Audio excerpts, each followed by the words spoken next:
There is a nerve ending on the pad of your left index finger that, in the modern world, has gone entirely to sleep. It is a specific sensor for tension and texture that, for 10,000 years, was the most important tool in human survival. To calibrate this sensor took 12 years of daily repetition.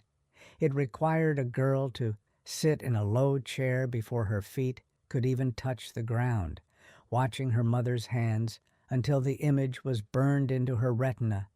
It was the ability to feel a single micron of difference in the diameter of a flax fiber while moving at speed. It was the grist check. If you were a woman in 1845, your thumb and forefinger were not just digits. They were a caliper. They were a scale. They were the judge and jury of your family's ability to eat. We look at old linen shirts in museums today, stiff, white, behind glass, and we see clothing, but we don't feel what Elspeth felt. We don't feel the blood that dried into the twist. So you think you know what hard work is? You think you understand the value of a garment. But until you have spent 150 hours creating the thread for a single shirt, realizing that if your concentration breaks for 1 second, the thread snaps and the integrity of the cloth is ruined forever, you haven't touched the reality of the past. Why did they do it? And more importantly, what did they know about the world through that pinch of the fingers that we have completely forgotten? I am sitting in a room that smells of lanolin and dried peat. The year is 1845. My name, for the sake of this memory, is Elspeth. The wheel in front of me is not a hobby. It is not a way to relax after a day at the office. This wheel is the clock by which my life is measured. It is a tyrant made of wood and drive bands. The sun is moving across the floorboards. Too fast. It always moves too fast. If the light hits the hearth before I finish this bobbin, there will be no tea. One the factor wants 20 lees of yarn by Friday. Fine yarn. Gossamer. He checks it with a magnifying glass, looking for a slub, looking for a reason to pay me a penny less. Notice her eyes. She isn't looking at the wheel. She isn't looking at her hands. A master spinner never looks at her hands. Her eyes are fixed on the window, on the horizon, or perhaps on nothing at all. Her hands are operating independently of her mind. This is the first secret of the craft, automaticity. But here is the question that haunts me, looking back at her from the 21st century. How does a human being become a machine without losing their soul? And what happens when the actual machines arrive to take this burden away? We tend to think the Industrial Revolution saved women like Elspeth. But what if I told you that, for her, the spinning wheel was the only thing keeping the chaos of the world at bay? Let's talk about the math of survival. Oh, this is the part history books skip because it's too tedious. But the tedium is the point. To make a standard linen shirt for a man, a husband, a son, requires approximately 3.5 square yards of cloth. To weave that cloth, you need roughly 10,000 yards of thread. 10,000 yards. Wait, that's just the weft. You need another 10,000 for the warp. That is 12 miles of thread. 12 miles. That is the distance from here to the market town and back again. I must walk that distance with my fingers. I must treadle that distance with my ankle. Up and down, up and down. My grandmother walked around the world 3 times without ever leaving her kitchen chair. And here is the catch, the detail that creates the Zeigarnik effect in real time for Elspeth. You cannot stop in the middle of a complex draft. If you stop, the moisture on your fingers dries. The flax stiffens. The splice will be weak. So, you don't stop. You spin through the cramp. You spin through the hunger. You spin until the rhythm of the wheel replaces the rhythm of your heart. But where does this thread come from? It doesn't start at the wheel. The torture of the shirt begins months before in the mud. We romanticize the cottagecore aesthetic. We see the linen hanging on a line, crisp and white. We forget that linen is born from rot. The flax plant is stubborn. To get the fiber, you have to kill the plant, drown it, and beat it. This is the ramp of tension I promised you. Before Elspeth can even sit at her wheel, she has already broken her back in the field, the pulling season. My back screams just thinking of it. We don't cut the flax. We pull it, root and all, to keep the fiber length. My hands are green with sap for weeks, but that is the easy part. Then comes the river. Retting, that's the word. It means rotting. You submerge the bundles of flax in the stream and weigh them down with stones. You wait for the bacteria to eat the gums holding the fibers together. The smell is atrocious. It smells of decay and stagnant water. It smells of failure. If you leave it one day too long, the fiber rots too. The crop is lost. If you pull it out one day too early, the wood won't separate. The crop is useless. Every step is a gamble with nature. And Elspeth, standing knee-deep in cold water, knows that if she misjudges the rot, her children will go barefoot in winter. Violence, and that is the only word for it. After the rotting, the drying, after the drying, the breaking. We take a wooden brake, a heavy jaw on legs, and we smash the stems. Crunch, crunch, crunch. Then the scutching, a wooden sword striking the fibers against a board to knock away the bark. The air fills with dust. It coats your lungs. It's called poussière in French, but here it's just the cough. I cough up the field at night. The dust settles in the creases of my skin. It makes my eyes water, so I cannot see the work, but I must see. The fiber is revealing itself now, gray, long, like witch's hair. It is ugly. How can something so ugly become something so beautiful? This is the transformation. This is alchemy. We are turning a rotting plant into a strand of silver, but we are not there yet. The fibers are tangled. They are a mess. Before the wheel, there is the hackle. Imagine a bed of nails, iron spikes 6 inches long, set into a board. You take a handful of this chaotic fiber and you lash it through the spikes, again and again. You are combing the hair of a demon. This is the moment of clarity.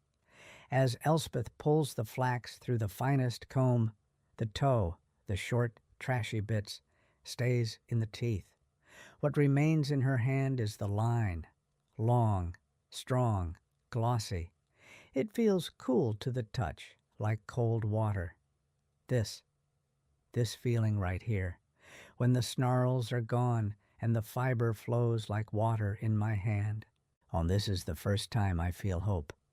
The year's work hasn't been wasted. I have the line. She wraps the line flax around the distaff, the tall stick on her wheel. She dresses it carefully, fanning it out like a spider web. Now, and only now, can the spinning begin. We are months into the process, and we haven't made an inch of thread. Think about the products you buy, the fast fashion. Do you think the machine feels relief when the cotton is combed? No, but Elspeth feels it, because she survived the rot and the break. Now she faces the wheel. Linen must be spun wet. Did you know that? Cotton is spun dry. Wool is spun with grease. But linen needs water, or spit to active the pectin, the natural glue. Elspeth dips her fingers into a small cup of water attached to the wheel. Or, more often, she licks her fingers, over and over, thousands of times a day. Her lips are chapped, her fingers are sodden, the skin white and wrinkled like she's been in the bath too long. And the water is cold today. It aches in the joints. My thumb, the one that controls the twist, it has a groove in it, a literal groove worn into the flesh where the thread runs. If I stopped spinning for a month, the skin would heal. But then I would lose the feel. I would lose the gauge, that groove. That is the physical manifestation of the craft. Her body is modifying itself to accommodate the work. She introduces the fibers into the orifice of the wheel. Her foot taps the treadle. Creak, whoosh. A creak, whoosh. She is drafting, pulling the fibers down from the distaff, thinning them out with her left hand, smoothing them with her right. It looks effortless. It is the hardest physical coordination you can imagine. Let's pause the image. Look at that triangle of fibers between her fingers. That is the drafting zone. This is where the magic happens. The twist, the energy generated by the wheel, wants to run up into the unspun flax. If it does, it creates a snarl, a knot. Elspeth has to pinch that twist back, holding it hostage, releasing it only exactly when she has thinned the fibers enough to accept it. She is making a decision every millisecond. Too thick, pinch. Too thin, feed more fiber. Too much twist, slacken the uptake. I don't think about it anymore, my fingers think. If I try to think about it, the thread breaks. I have to let the ghost in my hands take over. Sometimes I drift away. I think about the supper. I think about the rumors of the great steam mills in Manchester. They say they have mules that spin 1,000 threads at once. 1,000. She fears the mule, the spinning jenny, the iron monsters. She knows deep down that her fingers are fighting a losing battle against steam and coal. But the machine cannot do what she is doing right now. The machine cannot compensate for a weak spot in the flax with a subtle adjustment of tension. The machine breaks the fiber. Elspeth persuades it. Hours pass. The bobbin fills. It looks like a small wooden spool of white hair, but the physical toll is mounting. The spinners weave. It's a deformity of the hip. From sitting askew, treadling with one foot for 40 years. The spinner's thumb, flattened, broadened. The pain sits in the small of my back like a hot coal. But I cannot move the chair. The light is fading. I need 2 more skeins before the sun goes down. Candles are expensive. We don't spin by candlelight if we can help it. On the shadows, trick the eye. You make thick yarn in the dark. Thick yarn means less money. If the weaver finds the yarn inconsistent, the cloth will be graded second quality. Second quality means half pay. Half pay means porridge without salt. So she chases the last rays of the sun. This is the pressure that the modern hobbyist can never understand. We spin for joy. She spun for salt. Let's look at the result. This is 20 Li linen yarn. It is finer than the thread you use to sew a button on your shirt today. It is uneven, yes, it has character, but it is alive. Hold a magnifying glass to machine-spun linen. It is perfect, uniform, dead. Hold a glass to Elspeth's yarn. You can see the struggle. You can see where she was tired. You can see where she was confident. The thread is a recording of her state of mind. They say the machine yarn is stronger. Maybe, but it doesn't breathe. My yarn has air in it. It has my breath in it. When you weave this into a shirt, it will keep you cool in the harvest and warm in the frost. The machine doesn't know about frost. She is right. Hand-spun yarn retains the cellular structure of the plant better than high-speed industrial spinning, which smashes the fibers flat. This shirt she is working toward, it will last for 50 years. It will be worn by her husband, then her son, then cut down for a grandson. It is an heirloom before it is even woven. We are nearing the end of the ramp, and the spinning is done. Now comes the weaving, another 100 hours. But the thread holds. Every time the shuttle flies across the loom, putting massive tension on the warp, the thread must hold. If Elspeth failed back in Block 7, if she let a weak spot pass, it snaps now. I hear the loom in the other room. My husband is weaving. Every time I hear the shuttle fly, I hold my breath. If it stops, I know a thread has broken. I know he will curse.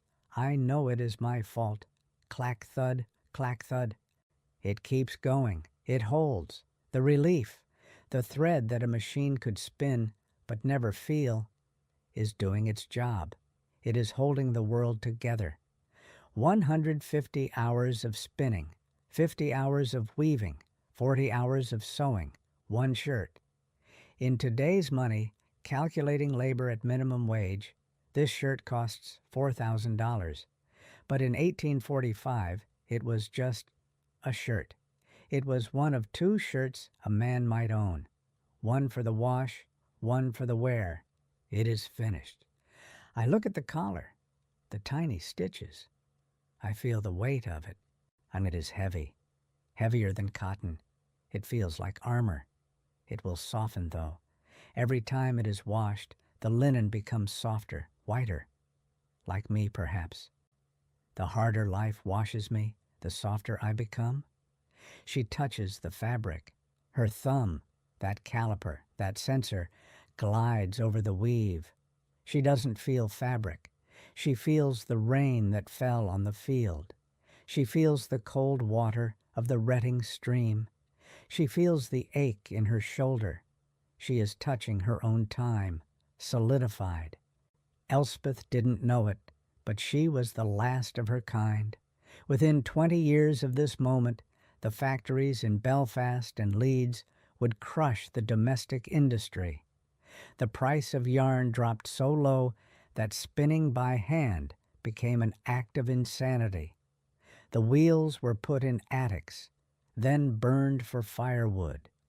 The knowledge, the grist check, the spit-wet splice, the muscle memory of the thumb evaporated. They say the new cloth is cheap, a shilling for a yard. How can it be a shilling, though it takes a week to spin a shilling's worth? Unless the time has no value? Unless the person making it has no value? That is the haunting question.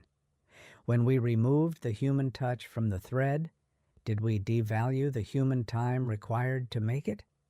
The machine spins faster, but it spins without memory. I hold a piece of 19th century homespun in my hand today. I close my eyes. I try to feel what Elspeth felt. I feel the slubs. I feel the tightness of the twist. I am shaking hands with a woman who died 100 years ago. This is the Zeigarnik effect of history. The task is never truly finished. The loop is never closed. Because as long as this cloth exists, her labor exists. She is still spinning. The thread must be even. The thread must be strong. It connects us, the past to the future. Do not let it break.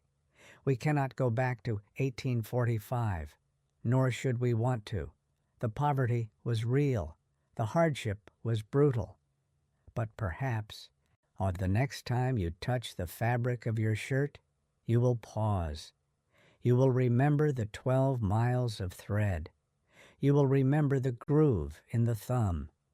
you will remember that once we knew how to make things that lasted forever, simply by rubbing them between our fingers. The machine can spin the thread, but only you can feel it.